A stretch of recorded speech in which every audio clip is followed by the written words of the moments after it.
और पिछले 2 दिनों से हो रही लगातार बारिश की वजह से ब्रह्मपुत्र नदी भी खतरे के निशान के ऊपर बह रही है। असम के 33 में से 28 जिले सैलाब की तबाही से या उसकी इज्जत में हैं और इंसान अब बेबस यहां पर नजर आ रहा है। कंजीरंगा पार्क का 90% हिस्सा पानी में डूब गया है, जिसने पार्क के जानवरों के लिए मुसीबत खड़ी कर दी है। वहीं सैलाब से हजारों लोग बेघर और लाखों लोग मुतासिर हुए हैं।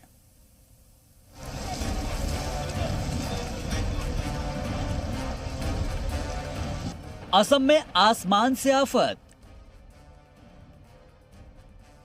हजारों लोग बेघर, लाखों लोग मुतासिर।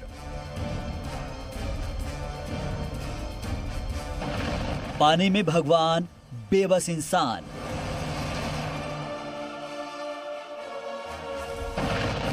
बेजुबान भी पानी से परेशान। सैलाब और बारिश से तबाही।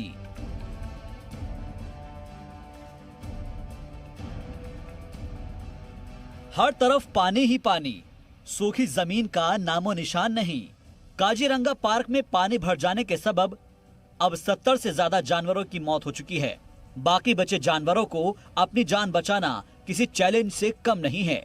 बचे हुए जानवर खुद को बचाए रखने के लिए इधर उधर भाग रहे हैं। पार्क का 90% से ज्यादा हिस्सा सैलाब में समा चुका है। जानवरों को बचाने के लिए मुकामी इंतजामिया के मुलाजमीन दिन रात लगे हुए हैं।